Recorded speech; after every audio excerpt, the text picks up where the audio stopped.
ده يا جماعة تركيب فيوتيك اهوت. ديت المسافة أو العلاقة بين السيراميك وبين الجبسن بورد أو بين السقف. بيكون في هنا فراغ، فطبعا بتاع السيراميك صعب إن هو يحكمه، خاصة لو السقف فيه ميل أو حاجة. فاحنا طبعا بنركبه فيوتيك. طبعا السقف ده جبسن بورد أخضر، ده مقاوم للرطوبة والمية. اتصنفر واتمعجن وخد سيلر ناري، وبعد كده بقى لسه هياخد المراحل بتاعته. ده كده الفيوتيك اهوت. هحاول اقرب لكم الصورة. تمام. اهم حاجة تقفيل الزوايا بتاعته.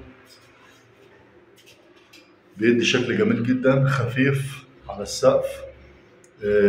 بيركب بسيليكون عظمة او بيركب بمعجون خاص بالفيوتيك. معلش ان انا مصورتوش في الاول قبل ما نركبه، ولكن ان شاء الله متعوضة. انا عامل فيديوهات كتير بتركيب الفيوتيك، هحاول ان شاء الله ان احنا في اقرب فرصة قبل ما اركبه ان شاء الله اصوره. لكن انا بس بوريكم ان الشكل بيكون شكله جميل بعد الفينش، وبعد ما بيركب بيظبط الدنيا خالص. المكان ده كان شكله قذر جدا قبل ما نركب الفيوتيك. دلوقتي زي ما حضراتكم شايفين.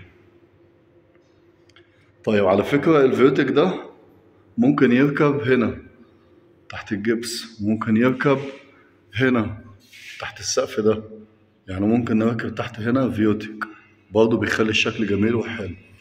ولكن طبعا هو النظام العميل مختاره كده، خلاص مفيش مشكلة.